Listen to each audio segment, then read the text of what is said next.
memiliki pengertian yang sama tentang kebenaran-Mu Bapa. Dalam nama Tuhan Yesus, haleluya. Terima kasih Bapa, ini kami Bapa, haleluya.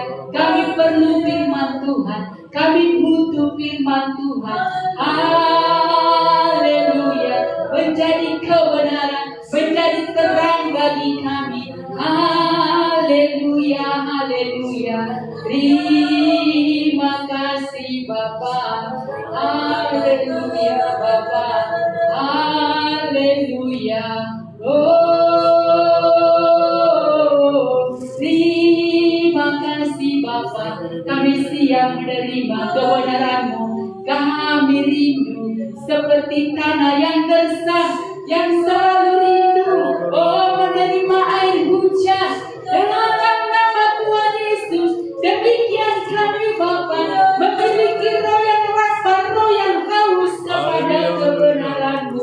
Dalam nama Tuhan Yesus, sehingga setiap kami dipuaskan, sehingga setiap kami dipenuhkan. Dalam nama Tuhan Yesus, haleluya. Berfirmanlah, berfirmanlah Tuhan, Roh Kudus urapi hamba-Mu. Haleluya. Terima kasih Bapak, kami siap dengar kebenaran firman-Mu. Haleluya. Cut.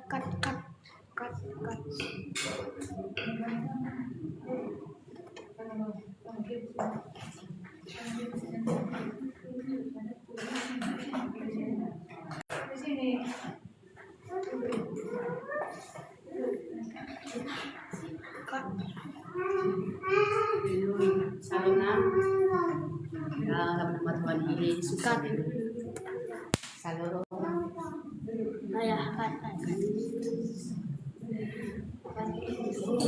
Shalom, puji Tuhan. Kita buka Alkitab kita yuk dari Lukas pasal 2, Lukas pasal 16. Ya, Lukas pasal 16. Lukas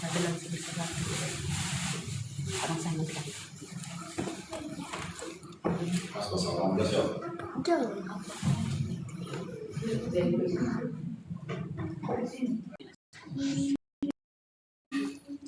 Lukas pasal 16.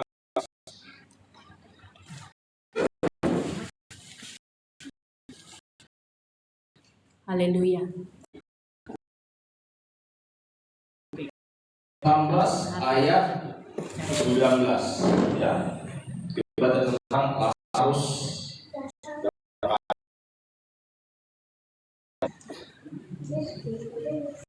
Ya, satu ya saya baca ya. Lukas pasal 16 ayat 19 ya.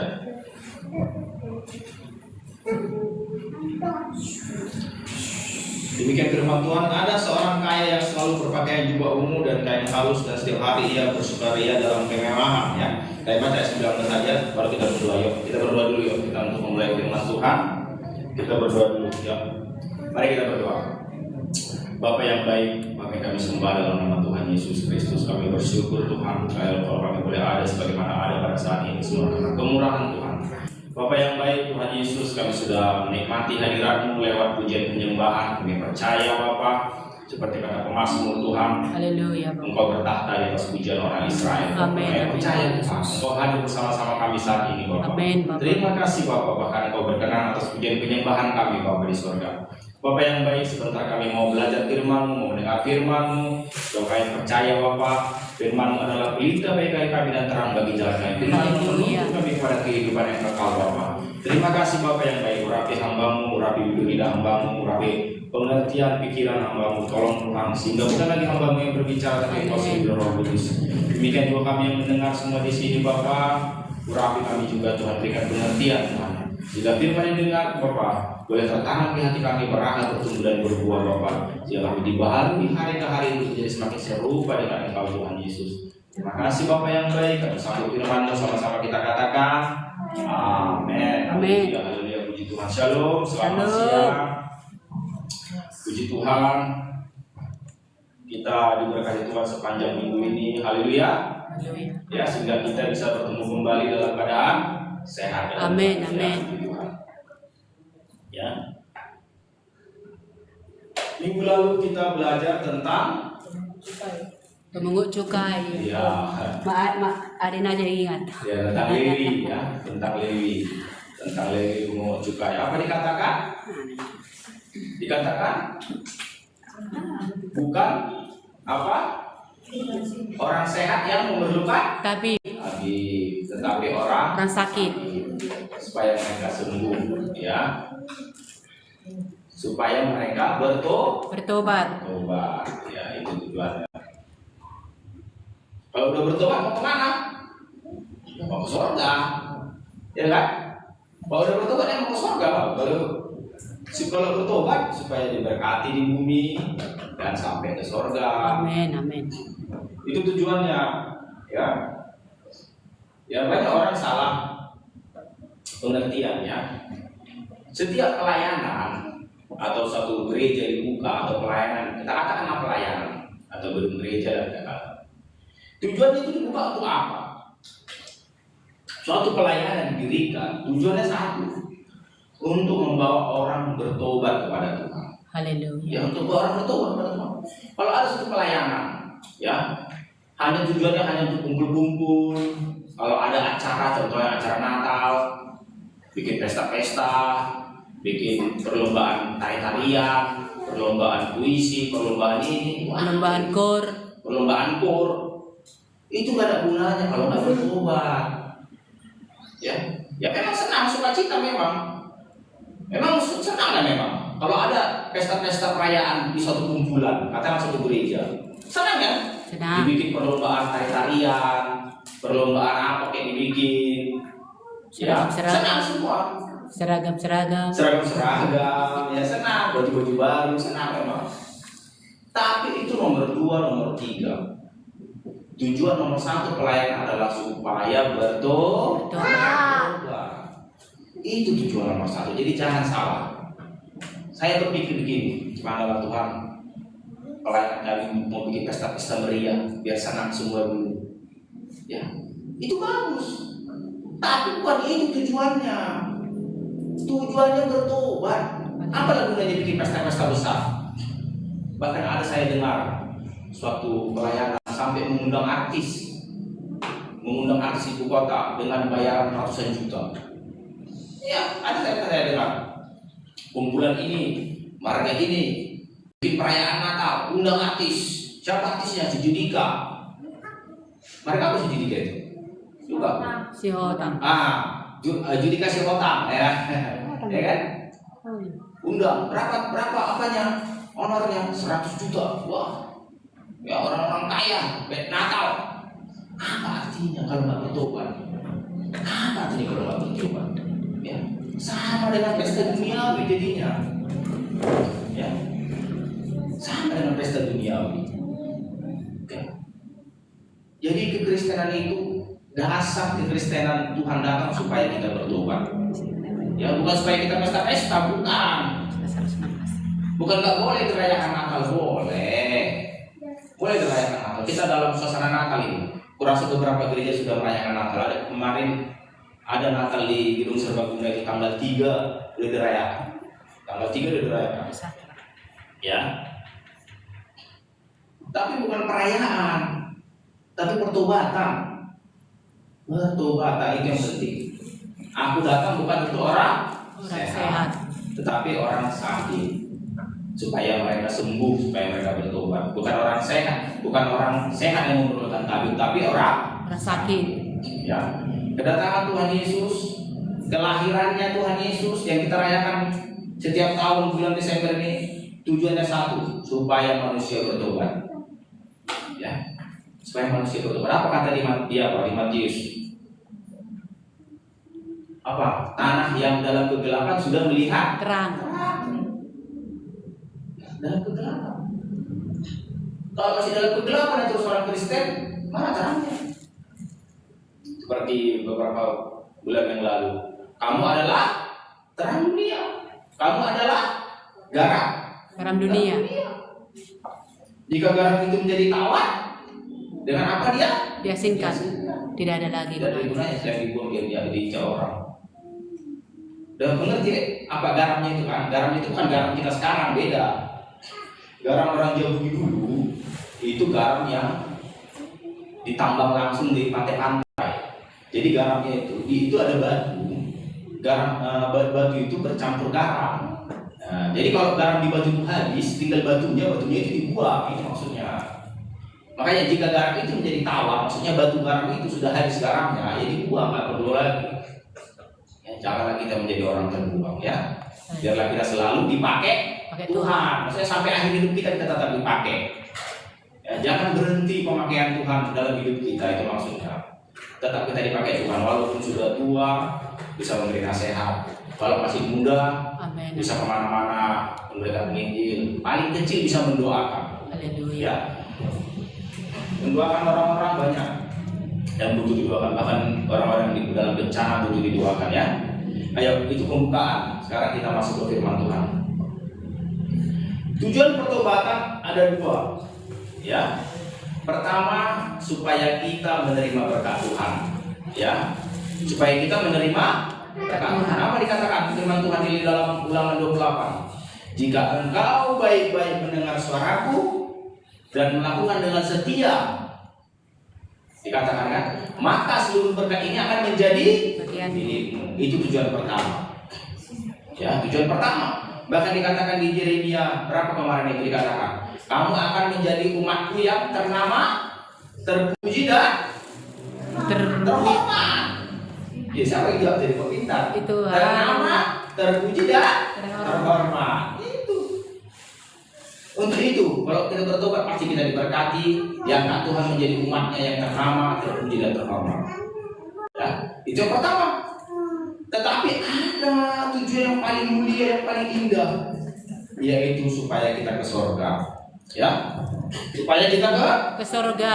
Ya, ini yang mau kita bahas minggu ini. Apa itu? Tentang perumpamaan Lazarus. Kemana si Lazarus? Kemana orang kaya itu? Kenapa dia bisa ke surga? Si Lazarus, kenapa yang satu apa? Karena pertobatan. Karena pertobatan. Tapi kita baca ceritanya, yuk. Kita baca cerita. Kita belajar. Kita sama-sama. Kita sudah sering dengar ini. Anak sekolah minggu pun tahu ini ceritanya. Ya. Yang sekolah minggu juga dengar baik supaya nanti tahu cerita ini ya. Karena cerita ini tetap dipelajari. Ya, berulang-ulang terus. Yuk, kita pelajari. Ada seorang kaya yang selalu berpakaian jubah ungu dan kain halus, dan setiap hari dia bersukaria dalam kemewahan. Tahu kenapa dicatat berjubah ungu? Tahu? Karena pada masa itu seorang raja warna ungu gambar kerajaan, keagungan. Iya. Karena warna ungu adalah warna yang paling mahal. Haleluya. Warna yang paling mahal. Karena zaman dulu untuk membuat warna ungu itu diambil dari apa dia? Semacam kerang atau siput. Ya. Baru itu digiling, diambil apanya, warnanya, baru bisa dibikin ke pakaian, ke kain. Ya. Jadi cara pembuatan mengambil warna ungu itu sangat mahal.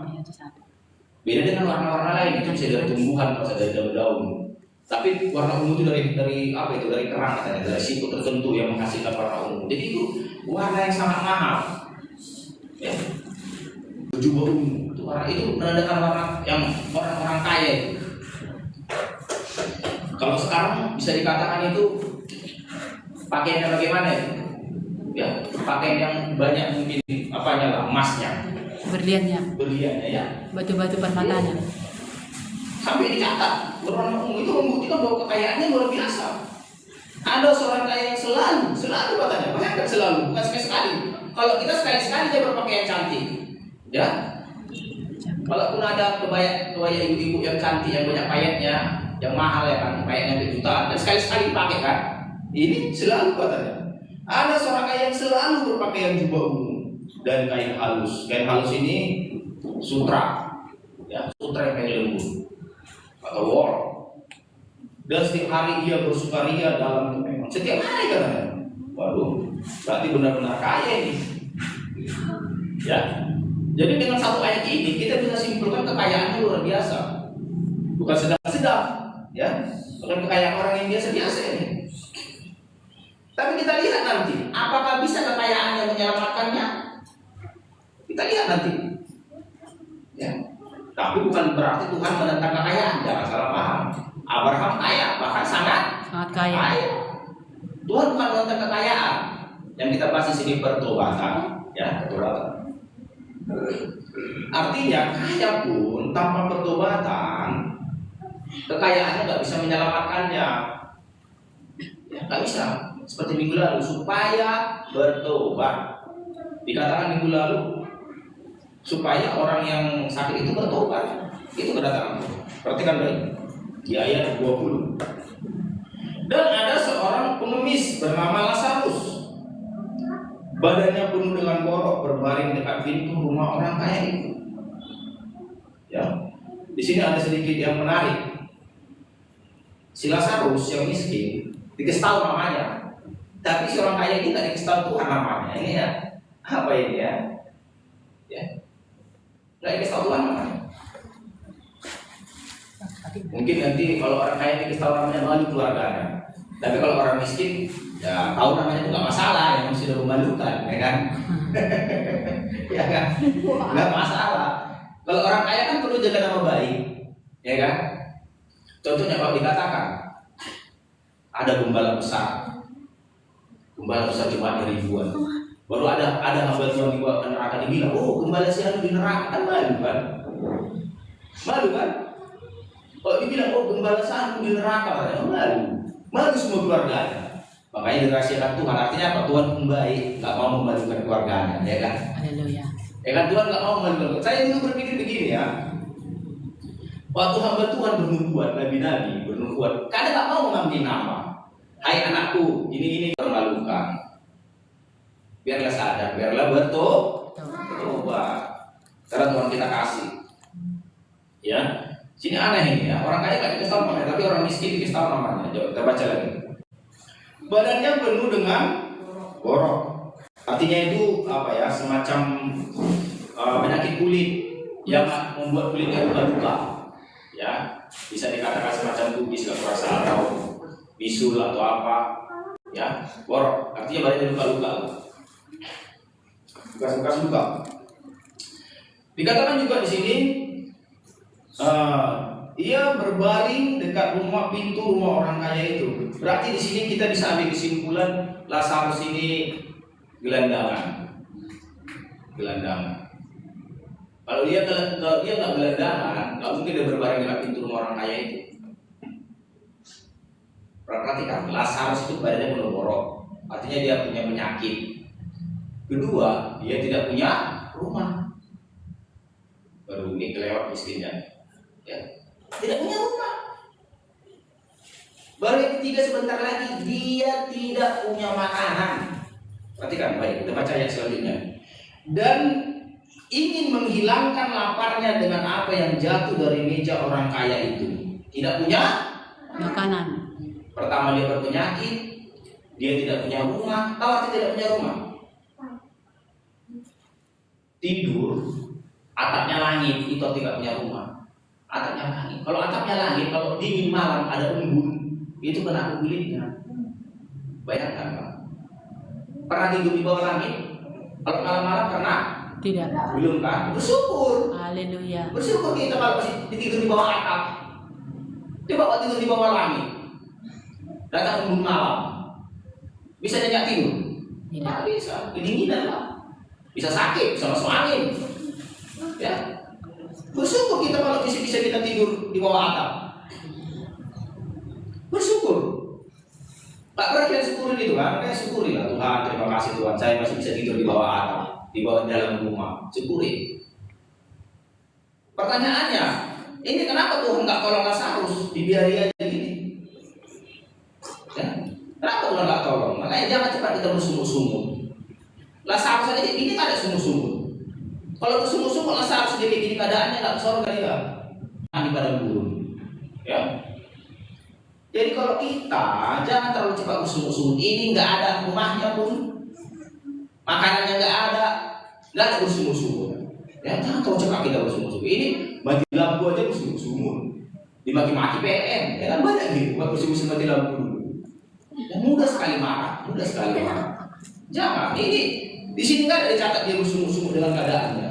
Dia terima keadaannya. Yang salah satu. Makanya saya katakan, yang mau kita pelajari di sini pertobatan, bukan masalah kemiskinan dan kekayaan, bukan. Pertobatan yang kita pelajari. Ya. Lazarus nggak ada bersungut-sungut di sini. Walaupun begitu keadaannya, kadang kita susah sedikit aja marah sama Tuhan. Ya. Susah sedikit aja. Nggak enak aja ikan, nggak enak aja lauk kita udah marah sama Tuhan. Gimana ini begini? Ya. Jangan mudah bersungut-sungut. Ini Lazarus. Rumahnya nggak ada, makanannya nggak ada, penyakitnya pun belum disembuhkan Tuhan. Ada anak Tuhan baru berpenyakitan sebentar, udah mau pergi ke dukun. Ya, ini nggak dicatat ini Lazarus ini berpenyakitan berapa lama? Nggak dicatat. Entah udah bertahun-tahun dia sakit-sakitan begini, ada boroknya. Tapi ada si Lazarus pergi cari dukun. Macam mana mau cari dukun? Uang yang ada bayar dukun. Ya. Jangan kayak gitu. Saya dengar ada anak Tuhan baru sakit sebentar, udah pergi cari dukun, udah bawa lampu dukun, udah nggak tahan aku lagi, dukun pun jadilah, karena Tuhan ini lambat kali menjawab doa aku. Ada belum dikasih Tuhan anak, baru setahun, baru 2 tahun, baru 5 tahun, udah pergi cari dukun supaya ada anaknya. Cepat sekali meninggalkan Tuhan. Lazarus ini. Coba saudara pikir, Lazarus ini ada tak keluarganya? Pasti ada lah. Keluarganya peduli nggak sama dia nih, si Lazarus ini? Kenapa keluarganya pun nggak ada yang peduli, tapi dia tetap setia dalam pertobatannya? Ya, jadi jangan. Kalau kita dalam guncangan, ingat Lazarus ini lah, ingat. Karena kalau nggak benar hidup Lazarus ini, nggak mungkin dia ke surga. Nanti kita baca di bawah, dia ke surga. Ya, dia ke surga. Dia ke surga. Jangan tinggalkan Tuhan walaupun banyak tantangan. Ada penyakit sikit, ya. Penghasilannya kurang sedikit. Ya, ini udah gak makan lagi. Ya. Jangan terlalu mudah kita tinggalkan Tuhan. Jadi ini masalah pertobatan. Ya. Menghilangkan laparnya dengan apa yang jatuh dari meja orang kaya. Tahu artinya apa yang jatuh dari meja orang kaya? Tahu? Sisa-sisa. Kalau namanya udah jatuh dari meja, itu namanya sudah sampah. Sampah. Jadi menghilangkan laparnya dari tempat sampah, itu artinya kalau zaman sekarang. Ya. Menghilangkan laparnya dari tempat sampah. Pernah lihat orang mengais-ngais tempat sampah? Pernah? Kita belum kayak gitu. Belum. Tapi kita udah malas beribadah. Belum kayak gitu kita. Maksud ayat ini, Lazarus itu mengais-ngais tempat sampah. Jadi kita mesti mengerti konteks ayat itu bagaimana dalam zaman sekarang. Ya.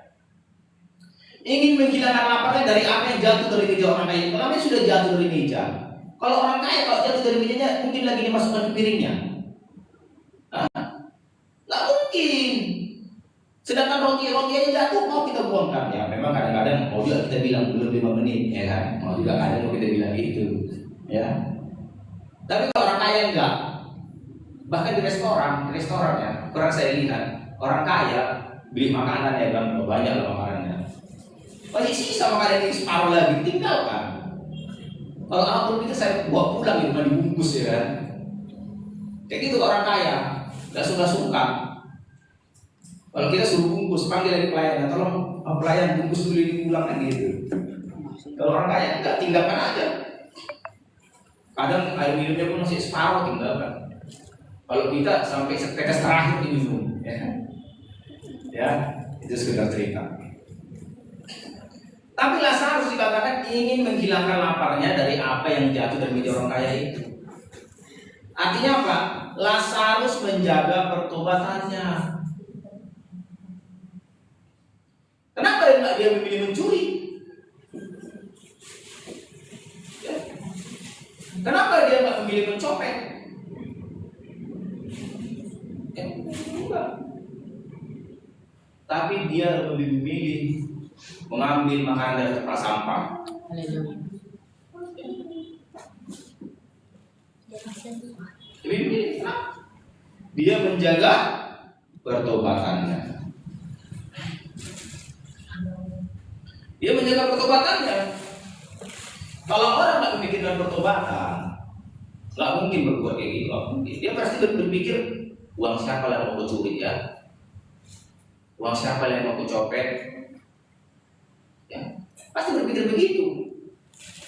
Tapi kalau orang memikirkan pertobatan, lebih bagus aku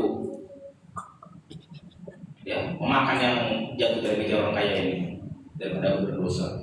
Itu Lazarus. Baru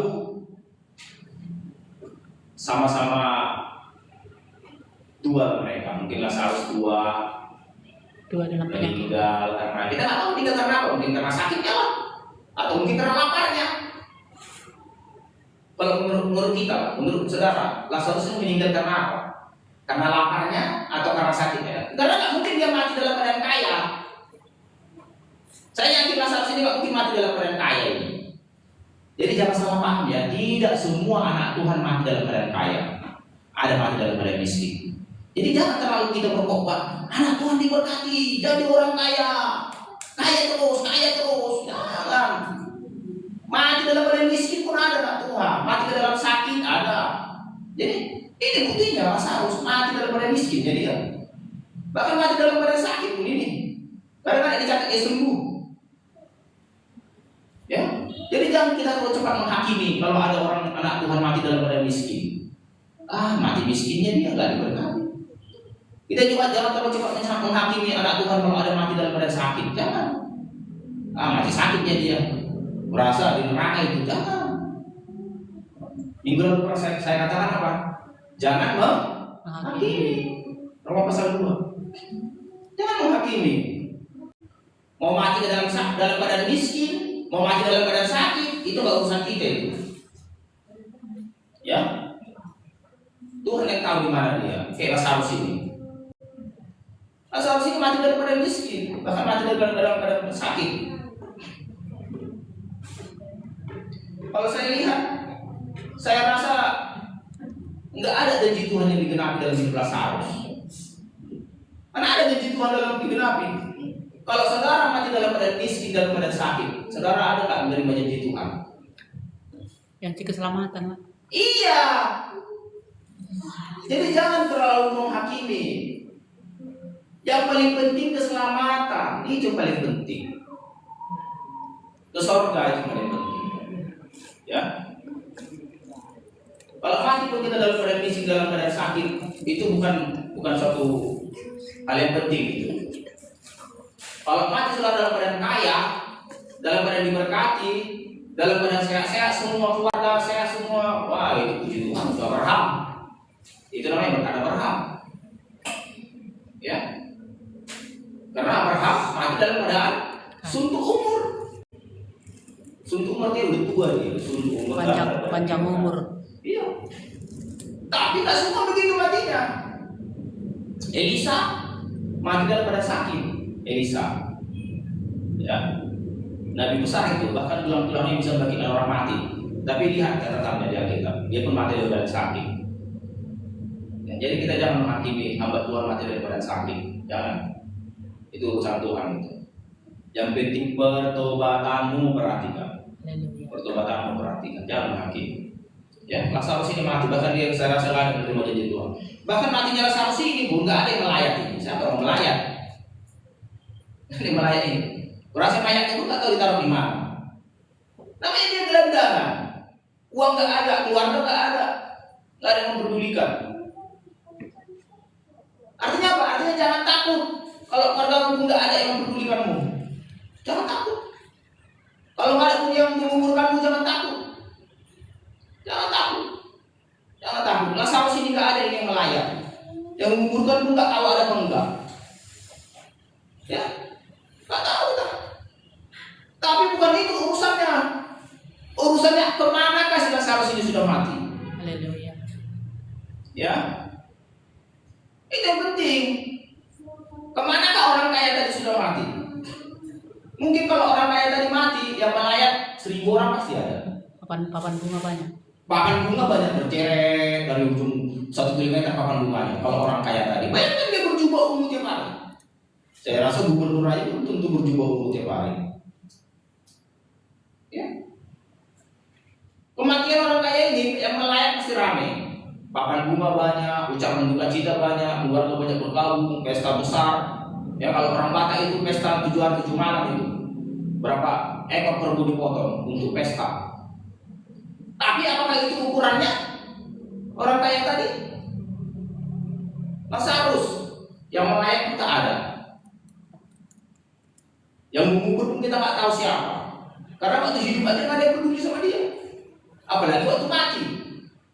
Bayangkanlah waktu hidup pun yang peduli sama dia nggak ada, apalagi waktu mati. Siapa yang mau peduli?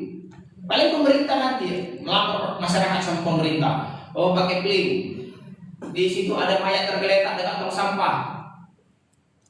Kalau nggak pakai pling, kuburkan dulu itu kan. Udah bawa kami di sini, kata masyarakat sama pakai pling. Datang nggak pakai plingnya, kita kuburkan. Nggak ada yang peduli. Tapi apa itu ukuran untuk apa ke surga? Apa ke surga atau ke neraka? Enggak. Pertobatanmu itu ukurannya. Pertobatanmu itu ukurannya. Ya. Yuk kita baca ayatnya. Di mana tadi? Di ayat berapa sekarang? Di ayat 22 ya. Kemudian matilah orang miskin itu, ya orang miskin itu, yang maksudnya si Lazarus itu ya. Lalu dibawa oleh malaikat ke pangkuan Abraham. Pangkuan Abraham itu istilah ini. Itu satu tempat namanya Firdaus. Ya Firdaus juga, tapi dibikin istilahnya pangkuan Abraham. Ya, karena kenapa dibikin namanya pangkuan Abraham? Karena dikatakan Abraham adalah bapak banyak Orang percaya. Iya, bapak orang bangsa, bapak banyak bangsa. Banyak bangsa. Di Firdaus maksudnya itu. Pangkuan Abraham. Ya. Kemudian orang kaya itu juga mati. Lalu dikubur, sama-sama dikubur mereka, ya. Dan sementara ia menderita sengsara di alam maut, ia memandang ke atas dari jauh, dilihatnya Abraham dan Lazarus duduk di pangkuannya. Artinya begini, ternyata dunia orang mati, ini dunia orang mati di bahasanya. Dunia orang mati,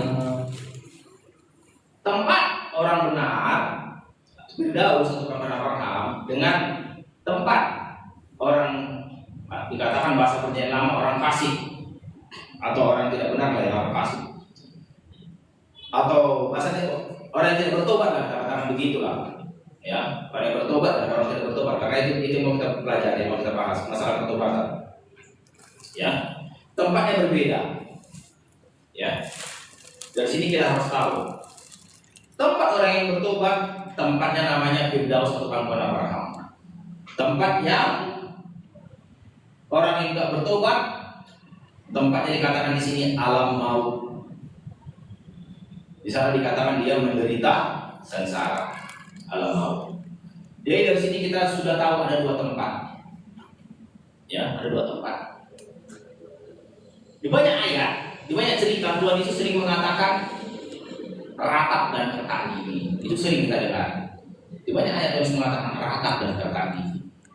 Dikatakan juga ulat-ulat akan menjadi tempat tidurmu. Itu dikatakan oleh ada ayat-ayatnya. Ya. Itu yang dimaksud alam maut. Ya, itu dimaksud alam maut. Dan di sana menderita sengsara. Menderita sengsara. Ya, rata itu tangis terus menerus menangis. Kenapa ada derita? Kertak gigi. Sakit yang begitu sakit sampai menggertakkan gigi. Begitu sakitnya.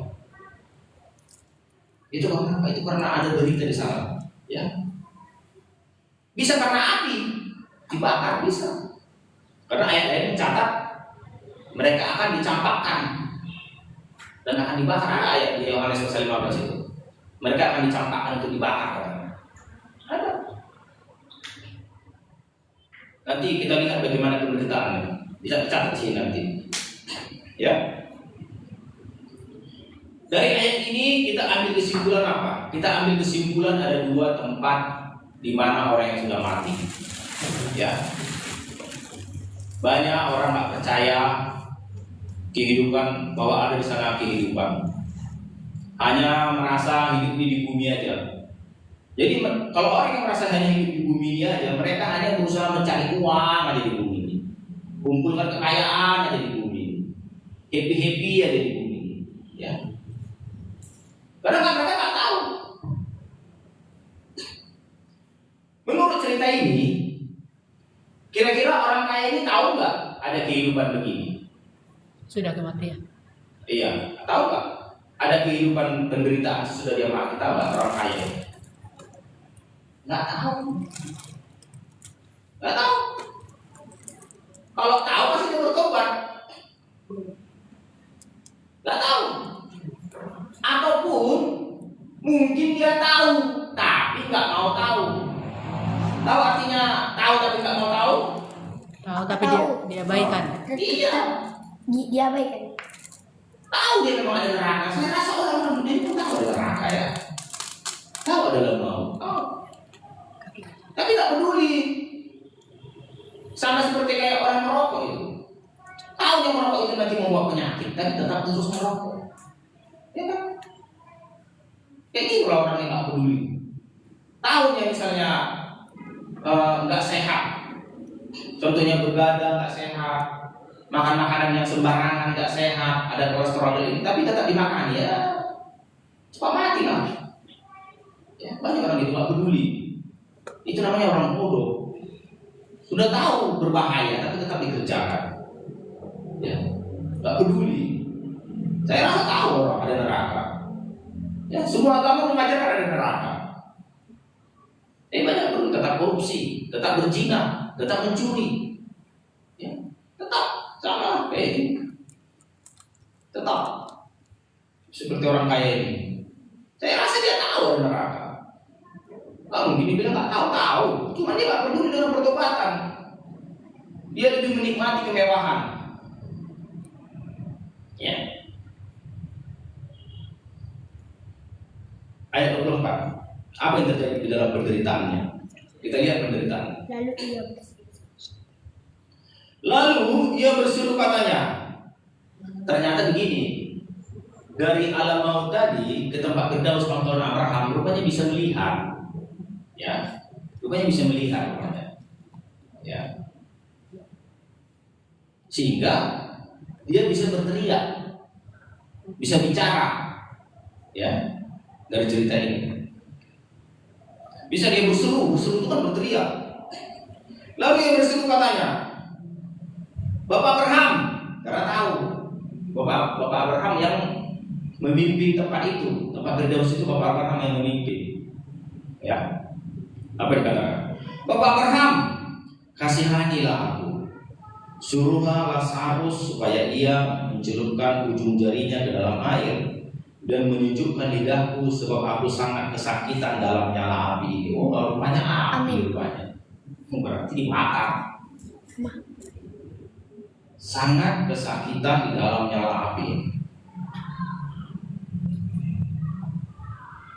Ya. Di sini orang kaya ini minta belas kasihan.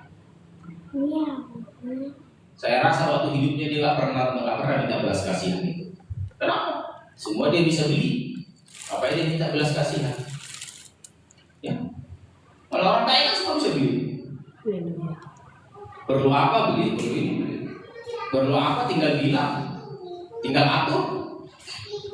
Ya. Tinggal atur. Tetapi di alam maut, apakah dia bisa mengatur-ngatur? Tidak. Di alam maut apakah dia bisa beli dengan uangnya, dengan kekayaannya? Tidak ada. Di alam maut manusia tidak bisa berbuat apa-apa.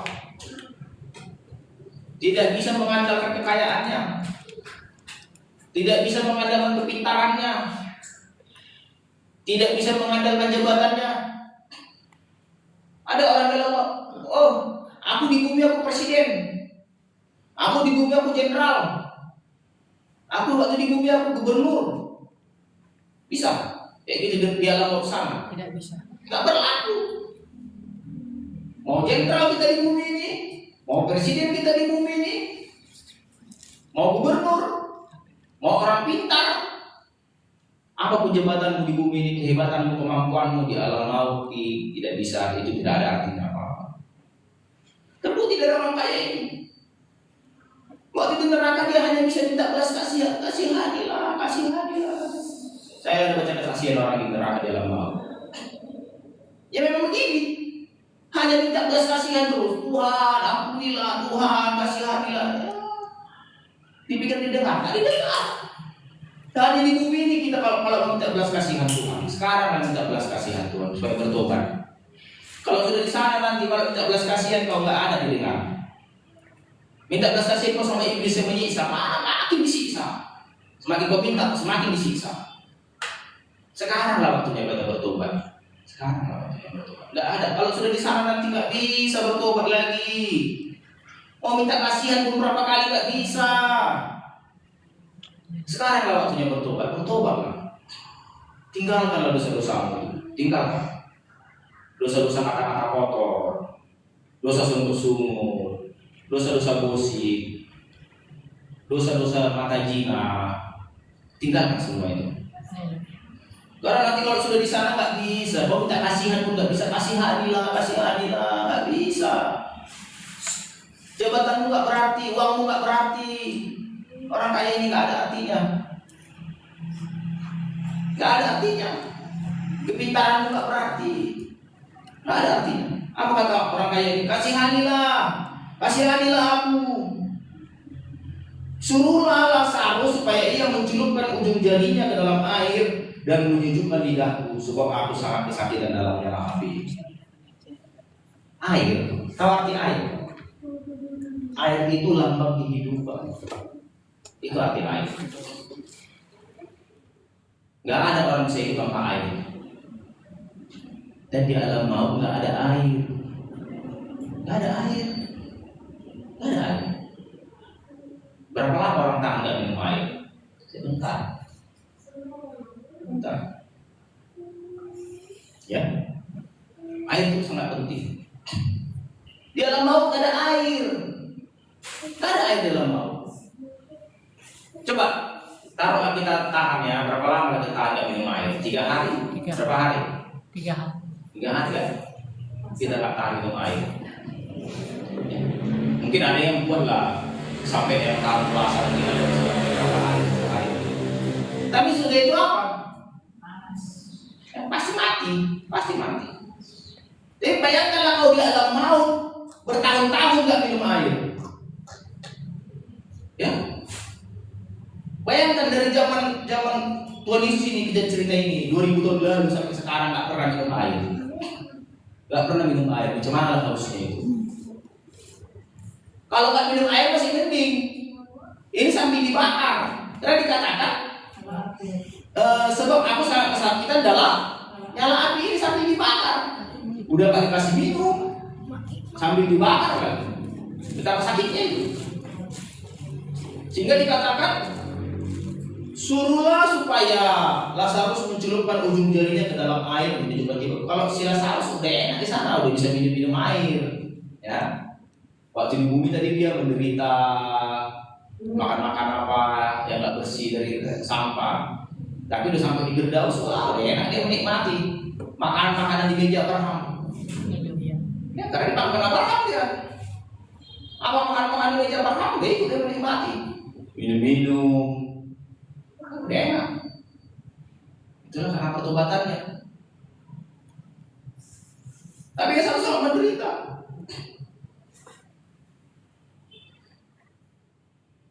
Permintaannya ini tadi, permintaan suruh mencelupkan air ke dalam jari, dicelupkan air, itu satu tetesnya itu kan, satu tetesnya, saya rasa satu tetes, taruh 2 tetes,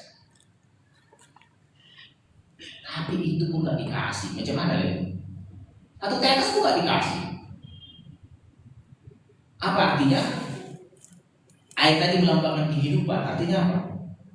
Artinya kalau orang sudah masuk alam maut, tidak ada lagi kesempatan menikmati kehidupan. Tidak ada lagi. Air tadi lambang kehidupan. Tidak ada lagi kesempatan.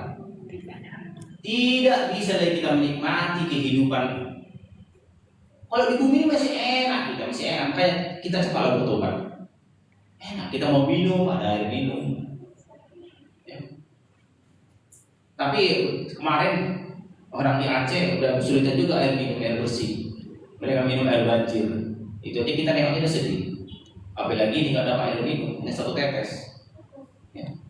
Orang yang minum air banjir aja kita sedih nengoknya. Apalagi nggak ada lagi kehidupan. Satu tetes pun nggak dikasih. Ya, apa kata Abraham? Ayat 25. Tetapi Abraham berkata, "Nah, ingatlah bahwa engkau telah menerima segala yang baik sewaktu hidupmu, sedangkan Lazarus segala yang buruk. Sekarang ia mendapat hiburan dan engkau sangat menderita." Ayat ini kalau dibaca sekilas seolah-olah kalau orang kaya masuk neraka, kalau orang miskin ke surga. Bukan itu maksudnya. Ayat ini maksudnya pertobatan. Perhatikan baik, begini mengartikan ayat ini. Nah, anak itu maksudnya kan. Ingatlah bahwa engkau telah menerima segala yang baik sewaktu hidupmu, tetapi kau pakai untuk dosa. Kau terima segala yang baik, tapi kau pakai untuk dosa. Jadi hati-hati kita kalau menerima yang baik dari Tuhan, jangan pakai untuk dosa. Banyak orang kaya menerima yang baik dari Tuhan. Karena apa dikatakan? Karena setiap pemberian yang baik datangnya dari atas, dari Tuhan. Dari Tuhan. Dari Bapa terang. Sumber segala terang. Padahal tidak ada perubahan. Jadi kalau kau menerima berkat dari Tuhan, pergunakanlah itu dalam pertobatan. Jangan pergunakan dalam dosa. Contoh, ada orang diberkati dengan kekayaan. Pergi dia mabuk-mabukan tempat, dibeli minuman. Minuman ini, wah. Pesta pora, sama seperti anak-anak siapa? Anak-anak si Ayu. Anak-anak si Ayu. Ya, mungkin pesta itu berapa aja, mungkin pesta pora setiap hari. Ya. Orang-orang kaya ya begitu. Banyak orang yang bikin pesta pora. Pesta pora. Beli narkoba. Ya. Ya begitu. Jadi kalau kita terima apa yang baik dari Tuhan, berkat Tuhan, pergunakanlah dalam pertobatan. Jangan pergunakan untuk dosa. Amin. Ya, banyak orang salah paham, dipergunakan untuk dosa. Nah, itu maksudnya. Jadi orang kaya ini pun begitu. Dipergunakannya dalam dosa kekayaannya. Yang kekayaan itu dari Tuhan, jangan salah. Kekayaan itu dari Tuhan. Kekayaan itu bukan dari setan. Dari Tuhan, berkat Tuhan itu. Nah, kamu telah menerima semua apa yang baik. Itu dari Tuhan. Ya. Kalau ada dari setan itu kesugihan. Kesugihan itu minta sama setan itu ya. Jadi orang-orang kaya di dunia ini pun seperti siapa? Siapa orang kaya sekarang? Nomor satu. Siapa tahu nomor satu orang kaya di dunia? Hah? Itu pengetahuan umum. Biar pintar juga siapa? Ya, Elon Musk ya. Itu kekayaan Elon Musk itu dari Tuhan itu. Tuhan beri dia kejeniusan, pintar dia. Dibikinnya lah pabrik mobil listrik Tesla, dibikinnya lah pesawat roket namanya SpaceX. Itu orang kaya, itu dari Tuhan itu. Ya. Tapi apakah dia mempergunakan kekayaan itu dalam pertobatan? Itu nanti Seperti orang kaya di sini dibuktikan nanti kalau dalam pertobatan dia ke surga. Tapi kalau nggak dalam pertobatan dia ke neraka. Haleluya. Ya, jadi pergunakanlah apa yang baik diberikan Tuhan kepadamu. Baik talenta, baik harta, baik apa ya. Sedangkan Lazarus segala yang buruk. Artinya apa? Maksudnya Lazarus walaupun diterimanya yang buruk, dia ada penyakit, dia pun dapat apa? Tidak punya rumah. Iya, tapi dia menjaga pertobatannya, itu maksudnya. Ya, bukan ada orang memang yang terlahir miskin, ada. Kita nggak pungkiri ada orang-orang yang terlahir miskin. Tapi apakah dia dalam kemiskinannya bertobat atau justru mencuri? Ya, nggak bisa kita katakan semua orang terlahir kaya. Ada orang terlahir miskin. Saya nggak tahu di sini di mana lokasi orang miskin ini di mana? Di mana di apa? Di Geraya mana itu? Di Tampil sana, di mana lagi? Lokasi-lokasi orang miskin, daerah-daerah kumuh. Ada memang orang-orang yang terlahir demikian. Tapi apakah orang-orang yang terlahir demikian bisa bertobat? Bisa. Menjaga pertobatannya bisa. Bahkan sampai mati setia bisa. Ya. Ya. Apakah orang kaya juga menjaga pertobatannya masuk ke surga? Bisa. Jadi ini bukan soal kaya miskin, bukan, tapi soal menjaga pertobatan. Ya. Bagaimanapun dalam hidupmu, mau kau kaya, mau kau miskin, jaga pertobatan. Itu maksudnya ya. Kita baca ayat selanjutnya. Sekarang ia mendapat hiburan dan engkau sangat menderita, ya, karena masalah pertobatan. Ayat 26. Selain daripada itu, di antara kami dan engkau terbentang jurang yang tak terseberangi, supaya mereka yang mau pergi dari sini kepadamu ataupun mereka yang mau datang dari situ kepada kami tidak dapat menyeberang. Apa artinya?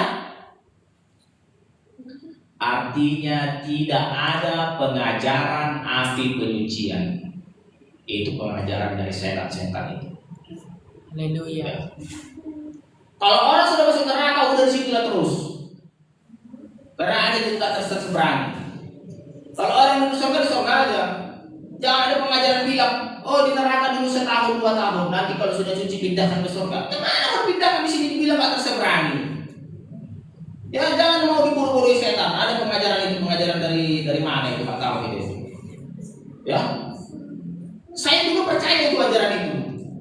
Jadi saya berpikir begini, apa kalau berdosa-dosa dikit, ya, saya dulu berpikir begitu, apa kalau berdosa-dosa dikit, nanti kan dibakar di api penyucian sebentar, paling setahun 2 tahun, jadi itu nanti ke surga aku, kayak gitu aku dulu berpikir ya, makanya saya berpikir ini ajaran setan ini.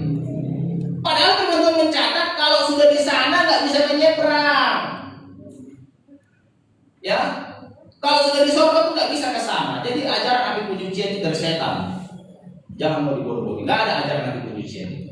Pernah dengar ajaran api penyucian? Ada. Ya, jangan mau dibodohi. Nggak ada. Nggak bisa pindah dari sana ke surga. Nggak bisa. Jangan mau dibohongi ya. Kita baca selanjutnya. Kata orang itu, kalau demikian, aku minta kepadamu Bapa, kata orang kaya tadi sama Abraham, supaya engkau menyuruh dia ke rumah ayahku. Ya ke rumah bapaknya, ternyata masih banyak saudaranya. Ayat 28, sebab masih ada 5 orang saudaraku. Berarti keluarga besar orang ini, ya, orang kaya, keluarga besar lagi. Ada 5 saudara. Berarti 6 bersaudara. Iya, 6 bersaudara ternyata. Dan proses saudara Yesus itu orang-orang kaya juga ini, ya. Keluarga orang kaya itu banyak, keluarga orang kaya, keluarga orang sukses. Sebab masih ada 5 orang saudaraku supaya ia memperingati mereka dengan sungguh-sungguh, ya, dengan sungguh-sungguh. Makanya kalau memperingatkan orang supaya jangan neraka sungguh-sungguh, jangan main-main. Ya, kalau khotbah sungguh-sungguh supaya orang bertobat. Haleluya.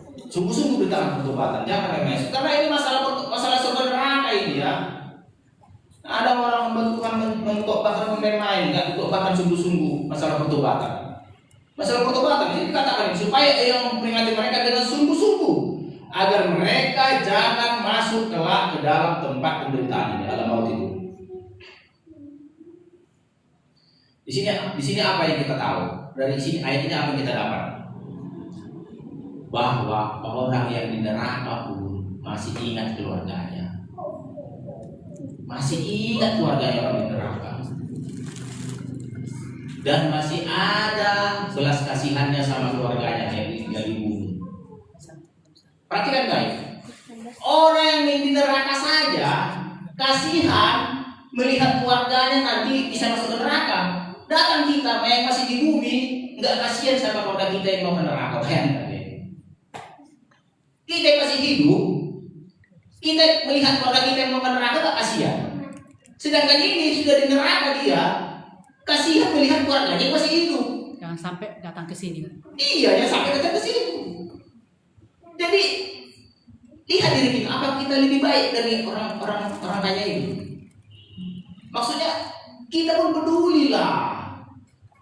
Pedulilah kita sama yang masih hidup. Sedangkan orang mati aja peduli sama yang masih hidup. Apalagi kita yang masih hidup. Masa kita gak peduli sama orang yang mau ke neraka? Ngerti maksudnya kan? Kita masa gak peduli sama orang yang mau ke neraka ini di sana. Sedangkan orang di neraka aja takut Tuhan kalau mengirim orang supaya mereka jangan ke neraka. Kan gitu kan? Seharusnya kita harus punya belas kasihan lagi. Karena kita tahu mereka pasti ke sana. Ya. Mereka pasti ke sana. Karena orang kaya ini sudah melihat, Tuhan, tolonglah bangkitkan Lazarus ini supaya peringatkan keluarga. Kalau nggak mereka nanti bentar lagi masuk. Karena tahu dia saudara-saudaranya pun hidup dalam tidak bertobat. Iya, di luar pertobatan, dalam dosa. Ya. Jadi kalau ada yang berada di neraka sana, ya, itu kasihan itu sama orang yang di bumi. Jangan saudara yang di neraka sana nggak peduli sama orang yang di bumi. Peduli mereka. Cuma mereka nggak bisa berbuat apa-apa. Kita yang bisa berbuat. Kita masih hidup. Nggak bisa keluar mereka. Nggak bisa. Makanya disuruhnya si Lazarus supaya bangkit. Ya, peduli dan tidak peduli ya. Ya. Masih ada saudara-saudara kita belum masih hidup di luar pertobatan. Kita ajak mereka bertobat. Karena tahu kita kemana tempat mereka nanti. Tahu. Kalau mereka di luar pertobatan kita tahu pasti ke sana dia, pasti sama seperti ini, pasti ke sana. Dia mohon Tuhan bangkitkan Lazarus biar diberitakan. Tapi apa jawab Bapak kamu? Coba kita lihat. Ayat 29. Tetapi kata Abraham, ada pada mereka kesaksian Musa dan para nabi. Baiklah mereka mendengarkan kesaksian itu supaya bertobat. Saya tanya dulu, kesaksian Musa dan kita para nabi tujuannya untuk apa? Untuk membawa orang bertobat. Untuk membawa orang bertobat. Ya, makanya saya katakan semalam, orang sakit yang memerlukan tabib supaya mereka bertobat. Itu firman Tuhan supaya bertobat. Tujuan kesaksian Musa dan kita para nabi tidak lain tidak bukan hanya supaya orang Israel kembali kepada Tuhan. Kembalilah kepada aku, hai bangsa yang murtad, katanya. Kembalilah kepada aku, bangsa yang murtad. Kembalilah kepada aku. Hanya itu tujuannya supaya bertobat. Itu tujuan kesaksian Musa. Kesaksian Musa apa? Hukum ke-10. Jangan ada padamu Allah lain, ilah lain. Jangan membuat bagimu patung. Jangan menyebut nama Tuhan dengan sembarangan. Kuduskanlah hari Sabat. Supaya bertobat kesaksian Musa ini. Jangan mencuri, jangan membunuh, jangan itu supaya bertobat. Dikatakan apa dikatakan Tuhan Yesus? Kasihilah Tuhan Elohimmu dengan segenap Hatimu, akal budimu, jiwamu, kekuatanmu, dan kasihilah sesama manusia seperti dirimu sendiri. Disitulah tercantum seluruh kegenapan Hukum Taurat. Hukum Taurat. Itu tujuannya supaya kita bertobat ya. Itu tujuan kesaksian Musa kita pernah. Dikatakan apa? Baiklah mereka mendengar kesaksian itu. Baiklah mereka bertobat. Bertobat, tinggalkan dosa-dosa. Tinggalkan dosa. Kalau saudara masih suka marah-marah, tinggalkan itu. Suka cakap kotor, kata-kata kotor, tinggalkan. Suka bergosip, tinggalkan. Ya, tinggalkan. Lihat dirimu, periksa diri kita. Apalagi Tuhan, apalagi dosa yang mau bersihkan, apalagi pertobatan yang mau kulakukan. Jangan merasa puas sendiri. Ya, begini saudara, saya bercerita sedikit. Ya, ada sedikit kejadian lucu. Saya merasa sudah jalan Tuhan, ya kan? Serasa sudah bertobat. Tapi kalau saudara masih bisa mimpi buruk, itu membuktikan saudara belum. Siapa pernah masih mimpi buruk? Ya, itu tanda yang paling kecil. Kalau orang dalam Tuhan nggak bisa mimpi buruk. Ya, itu peringatan sama kita itu. Kalau kita dalam Tuhan nggak ada pernah mimpi buruk. Ya, Amin. siapa terakhir kali pernah mimpi buruk? Kalau orang pernah mimpi buruk, itu masih dilihat Tuhan masih ada kelemahan. Masih ada kelemahan ya. Saya heran kok ada bisa mimpi buruk. Padahal saya berpuasa, saya berdoa. Itu jadi kita jangan cepat berpuas diri. Haleluya. Jangan cepat berpuas diri. Ya, jangan cepat berpuas. Saya heran, bisa mimpi buruk lah. Jangan cepat berpuas diri. Kalau bisa mimpi buruk berarti itu setan masih punya celah untuk masuk ke dalam roh kita. Ya. Jangan cepat berpuas diri. Koreksi dirimu, Tuhan apa yang perlu perbaiki, apa yang perlu kutobatkan, apa yang perlu kutobatkan, ya. Jangan cepat, ya. Lemah lembut, rendah hati, banyak yang perlu kita kerjakan. Ya, kita harus semakin serupa dan segambar dengan Tuhan Yesus. Amin. Amin. Udah jam berapa ini? Oh ya, udah jam 2 ya. 1 jam ya, nggak terasa. Tapi sedikit lagi ya. Ayat 30. Ayat 30, tinggal 2 ayat lagi. Jawab orang itu, tidak Bapak Abraham, tetapi jika ada seorang yang datang dari antara orang mati kepada mereka, mereka akan bertobat. Wah, ternyata orang kaya itu coba lagi menawar-nawar lagi orang baik. Dia masih berusaha macam mana saudara jangan ke neraka. Dia masih berusaha dia menawar lagi dia macam mana supaya saudara jangan ke neraka. Karena dia sudah neraka. Ya. Seharusnya kita seperti orang kaya ini. Haleluya. Kita harus berusaha kita. Kalau kita injili satu hari ini masih ditolak, kita usahakan lagi. Kapan lagi bisa datang? Ya kalau masih ditolak ya kita bawa makanan, bawa pisang apa kita buah supaya senang dia. Ya, macam mana supaya bertobat, itu aja tujuannya. Haleluya. Nggak gampang. Supaya bertobat. Saya kadang heran ya. Siapa? Saya sebut namanya, nggak usah. Saya sebut namanya ya.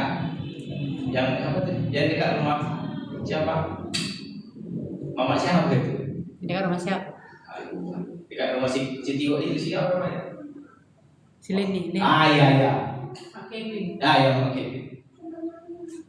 Saya bingung. Kenapa saya bingung? Dia sudah ikut ibadah sama kita berapa bulan? Hampir setahun. Hampir setahun ikut ibadah, tapi kok nggak ada pengertiannya? Bingung Allah. Kok nggak ada pengertian yang terbuka ikut Tuhan ini?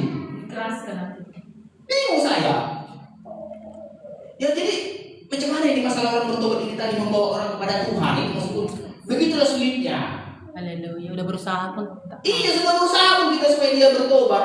Firman dari mimbar keras, tapi nggak bisa masuk juga. Ya, saya nggak tahu lagi macam mana itu. Dibaikin lagi. Iya dibaikin lagi, dikasih lagi apa? Baju dikasih ini. Nggak bisa juga. Ya begitulah sulitnya membawa orang bertobat. Ya. Dikasih koleknya lagi. Iya. Kita baca lagi. Karena sulit membawa orang bertobat sama Tuhan ya. Sulit, sangat sulit. Ya, apa kita baca lagi ayat 31 ini. Kata Abraham kepadanya, jika mereka tidak mendengarkan kesaksian Musa dan para nabi, mereka tidak juga mau diyakinkan sekalipun oleh seorang yang bangkit dari antara orang mati. Ya. Jadi kalau nggak mau bertobat, orang mati pun dibangkitkan nggak mau juga bertobat itu maksudnya. Tadi tidak sama yang tadi itu. Orang mati pun datang membilang supaya bertobat itu siapa tadi itu. Rasa nggak mau dia. Ya, begitulah kalau orang bebal. Bagi orang mati nanti suruh coba injili dulu siapa itu. Cuma takut sebentarnya itu. Iya, itu namanya bebal. Ya sampai sini lah firman Tuhan. Bapak yang baik, kami bersyukur firman-Mu yang singkat ini Bapak. Kami tahu tidak mudah bertobat Bapak. Masih banyak keluarga kami butuh pertobatan, Tuhan kami rindu semua bertobat. Terpujilah Bapak di surga. Tolong keluarga kami Bapak. Tolong keluarga kami supaya mereka bertobat. Mengenal Yesus sebagai Tuhan dan Juru Selamat, hidup dalam kebenaran dan kekudusan. Sama-sama kita katakan. Amin.